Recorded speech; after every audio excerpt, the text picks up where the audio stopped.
रह चुप रह तिवैया माई करी है भलैया तू करी है पूजैया नु सूरज भोरे भोरे दिए दर्शनवा दौरा घाटे लेके जाए बहो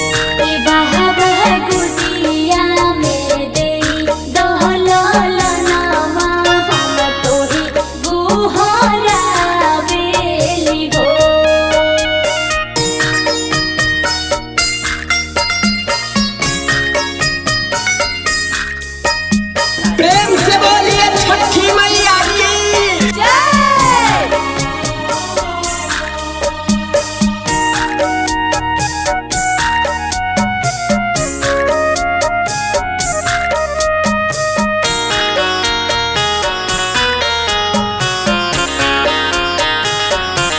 कतहु न लहू के डगरिया माई फेरी ना नजरिया तनी करली विचारन हो एगो बलक बिना ये छठी मैया बाटे अंग नहयन धारन हो गुदिया में दे दहललनमा हम तोहे गोहरावेली हो।